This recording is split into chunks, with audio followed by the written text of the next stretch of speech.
Houston, we're all about culture, music, and live performances. And there's a great one coming up. The Apollo Chamber Players are bringing With Malice Toward None to Miller Outdoor Theater, a multimedia concert inspired by Abraham Lincoln's famous words and what they mean today. It features music from composers like Black Vietnam veteran J. Kimo Williams, with special guests like Houston Poet Laureate Emeritus Deborah Deaton Luton. Catch it live on August 22nd. Free tickets are available starting August 21st at milleroutdoortheater.com. The British International School of Houston is an international and diverse private school with top academic results in a state-of-the-art 32-acre campus. From PK3 through 12th grade, students build pathways to the world's best universities through excellent results in internationally recognized qualifications. Guiding them are teachers who are global talents. Interested in learning more about the British International School of Houston? Search BIS Houston online and get in touch with their admissions team. And you can also join them for their upcoming open house by registering online.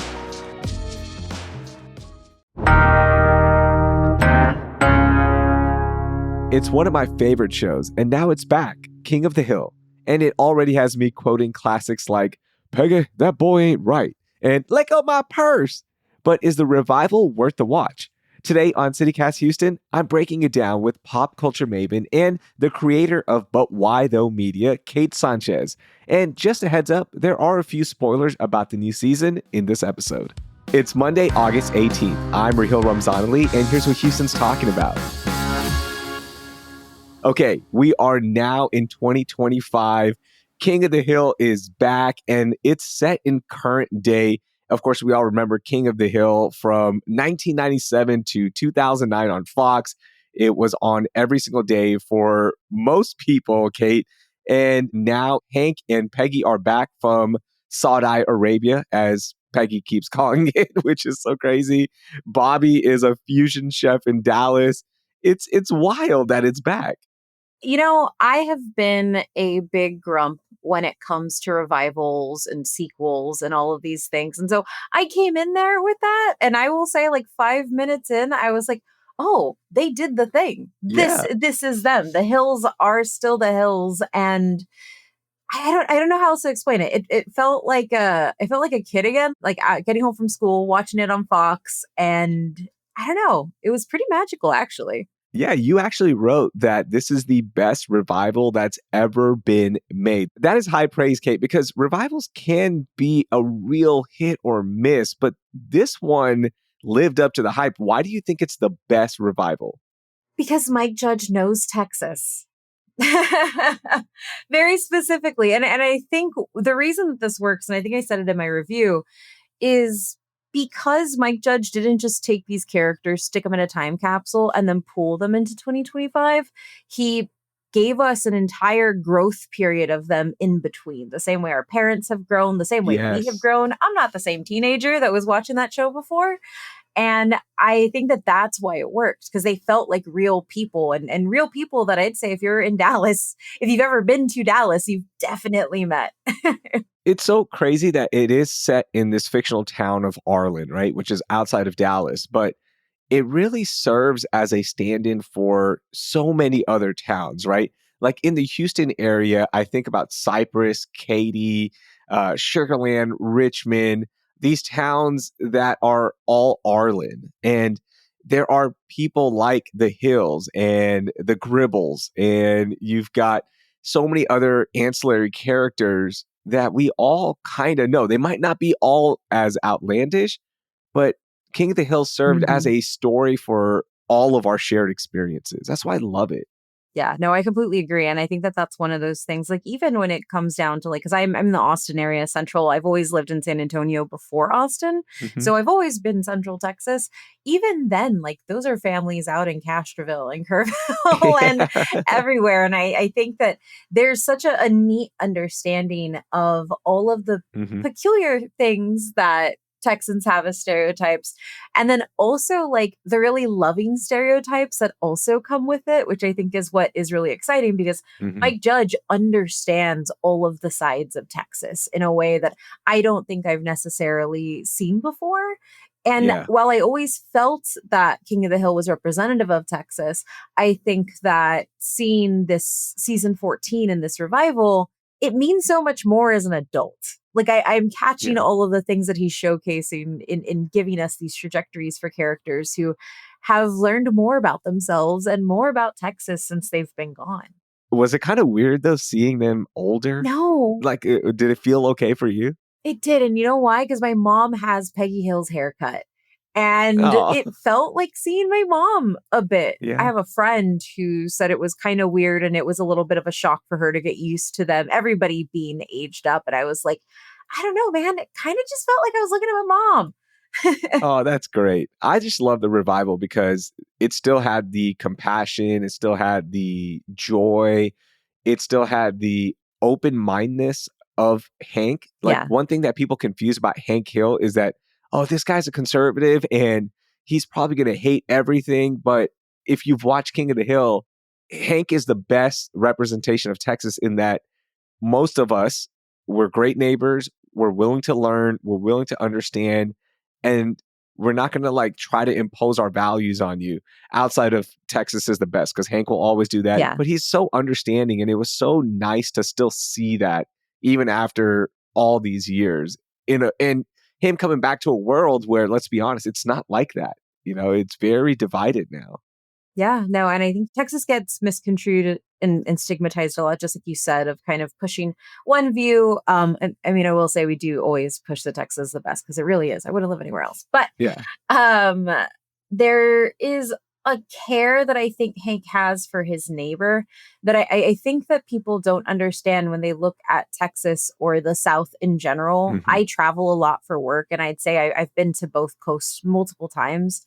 You will not find a kinder place than you will find in Texas. Yes, even with all of its thorns, there is a genuine want to be around other people here and also to be a steward of your community and be a steward of your neighborhood and meet people and understand them and also learn from them. I think we really showcase that, and we can bring up Bobby a little bit and how all of our cities do these really beautiful takes on fusion, and none of it feels wrong. It all just feels like Yeah.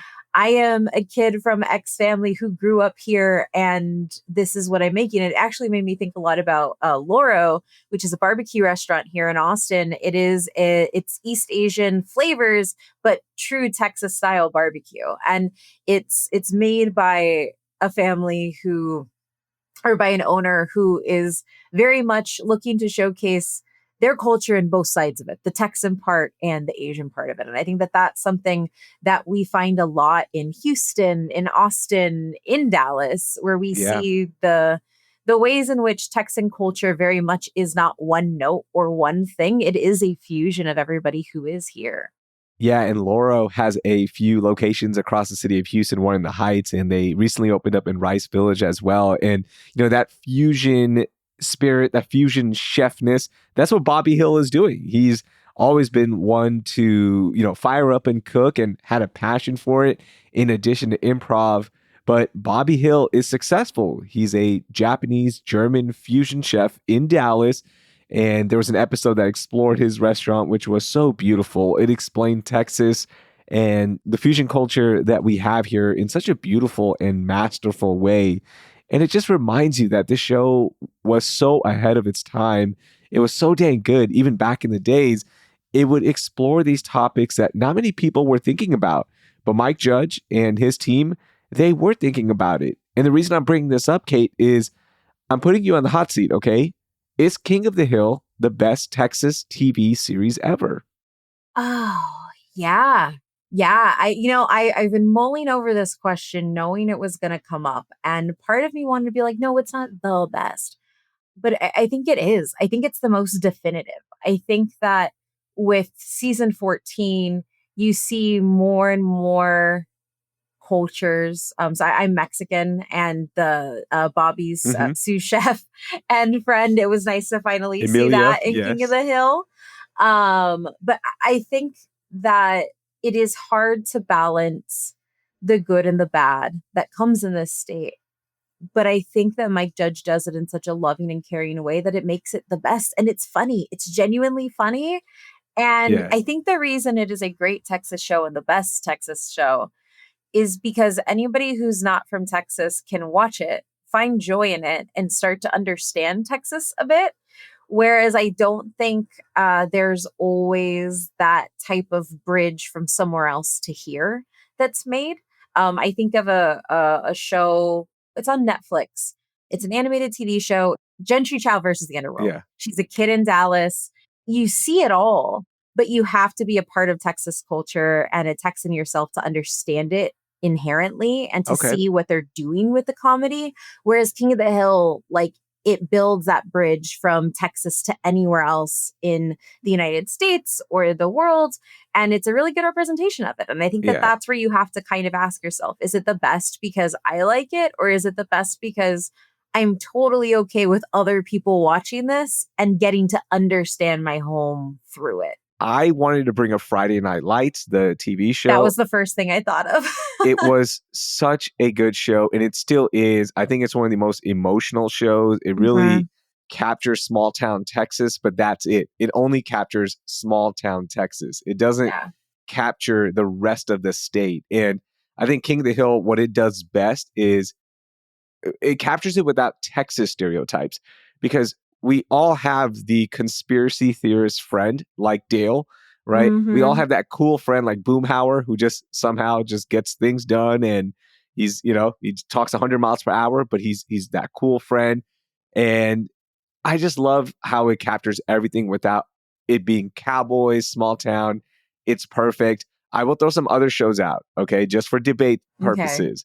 Mo on Netflix, 2 seasons in. I think it's the best Houston show because it captures our city.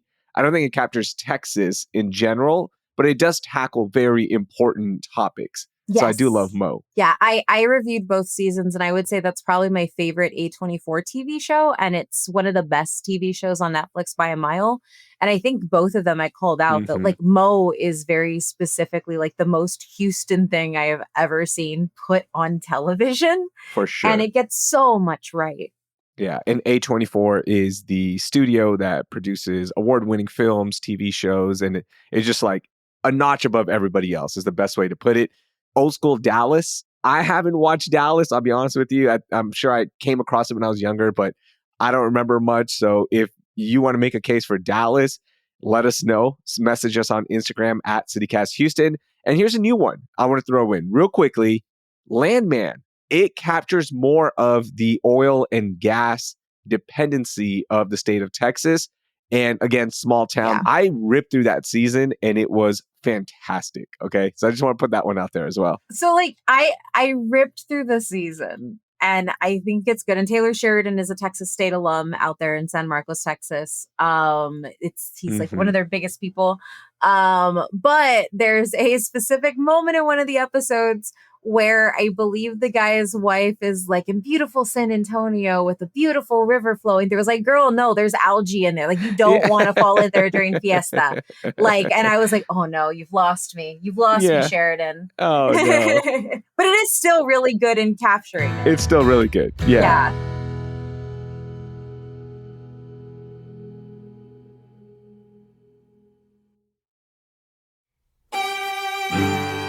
Are you looking for an event that blends history, culture, and music all in one memorable live performance? If so, then you have to check out the Apollo Chamber Players' performance of With Malice Toward None at Miller Outdoor Theater on Friday, August 22nd, and tickets are free. This multimedia concert is inspired by Abraham Lincoln's famous words and what they mean today. It features music from composers like Black Vietnam veteran J. Kimu Williams, with special guests like Houston Poet Laureate Emeritus Deborah Deep Mouton. There's nothing like catching a performance at Miller Outdoor. Free tickets will be available on August 21st at milleroutdoortheater.com. So set a reminder to grab your free tickets and join fellow Houstonians on Friday, August 22nd for Apollo Chamber Players' performance of With Malice Toward None. Another thing that really stands out with King of the Hill for me is that Mike Judge is really good at going into political conversations in a very subtle way, Yeah. right? Because with adult cartoons like South Park, for example, I think that's the biggest one when we think about political discourse in a cartoon. They go in hard, right? Obviously, with all the President Trump cartoons that are being put out through South Park and all the conversation around it. But the Mm-hmm. way King of the Hill does it in a subtle way, it's pretty cool. And it's in a way that's done with taste, I think. What did you think about this season's political content, if any? So I think that's one of those things. I think it's really easy to say that like King of the Hill isn't political, but like so much of this season is reacting to the political moment that Texas is in, especially when you have Dale's background of what he was doing in the Yeah. years before he came. Set that up for people who don't know. Like, tell us more about Dale real quickly, the best way you can. Yeah, I think the best way to explain Dale is that he did exactly what I think Dale would have done, which is run for mayor, win, and then say that he stole the election and not trust it, and then not be mayor anymore of Arlen. Like, he's a hardcore conspiracy theorist Yes, before it was mainstream, okay? exactly. Like, he was Alex Jones, I think is the best way to put it, before Alex Jones. But he was never mean with it Yeah, also. he was never mean. And I think that like Dale Gribble is the type of conspiracy theorist that like is good in that like he may be like planning on things, but he doesn't necessarily always act on things. And I think the way that Mhm. this season approaches it as well is there's this moment where they go to the presidential museum, I think, and Hank has to like deal with people who just do not understand what reality is. And you Yeah. would think all these years after dealing with Dale, he'd be like more level headed with it. And he's just not. He's over it. He's done. But that's a great thing. He comes back to Arlen, Texas after living in Saudi Arabia. Again, that's how Peggy says it. And he finds that everybody's like Dale Gribble. And Yeah. that's true. Like when you look around, you bring up a topic and everyone has some kind of, yeah, but did you see this? Yes. Yeah, but that's really not what's happening. And that is the world we live in, which was beautiful, like Mhm. how Mike Judge captured it. It is. And I think the other thing that that I think is really important when it comes to politics as well in the show is there's an entire episode dedicated to the manosphere Yes. where Hank is taking in good Hank under his wing, and he takes him to this, I don't even call it a conference, but like a self-help session that the kid wanted to go to. And it just ends up being a manosphere guy completely trashing women, doing everything. And Hank is just like, whoa. That's all, like he just not doesn't know what to do. Yeah. And he's not on board And with he's it. not. Yeah. He hates it. And it's one of those moments. It's actually probably one of the most revealing character moments for Hank because we get to see his relationship to Cotton actually process now that Cotton has died. His dad. His dad Cotton, who berated him a whole bunch, and he's just like, no, I love strong women. Women are great. And he like the way that it develops. It doesn't feel ham-fisted. It doesn't feel like you said with like the South Park stuff. Mhm. It's not beating you over the head with it. It's actually showing like if you took a person and put them in that space who didn't know what they were going to get and then saw that, he reacted in the way I think most people would. That was one of my favorite moments of the season, that montage with good Hank, who is Hank Hill's younger half brother by a lot. Like He's younger he's than young enough to Bobby, be yeah. Hank's son. Yeah, he's younger than Bobby Hill, who is Hank's son. But that montage at the end, I was tearing up. It was so well done. What were some of your favorite moments? I think that was one of my favorite moments, hands down, because I think there's a lot of understanding that comes from it. And then I think one of my other favorite moments is the fusion episode, I think was really important too, because there is an automatic knee jerk reaction to fusion food. And the way that Mike Judge does it here is he has the Germans of Arlen get angry at him for fusing it with something else, which is very funny. But I really liked that episode in particular because so much of what we saw between Hank and Bobby in the original series was their tension. Bobby was not the son that I would say Hank wanted. Bobby didn't really want to play football. Bobby wanted to do improv and all of these things. And Bobby didn't want to barbecue. Bobby didn't really care about barbecuing. And now he's running a German Japanese fusion restaurant where he's serving barbecue every day. And he's like trying his hardest to find the right wood to smoke this meat. Which goes against everything in the Hill household because Hank is He's not using propane. Yeah, he sells propane. propane and propane accessories. Exactly. That was a big episode. Yeah. And the reason I like it is because he's come full circle to become like Hank, but has done it his own way. And I think that that's a really wonderful way to depict like a father-son relationship or a parent-child relationship and how it grows over time.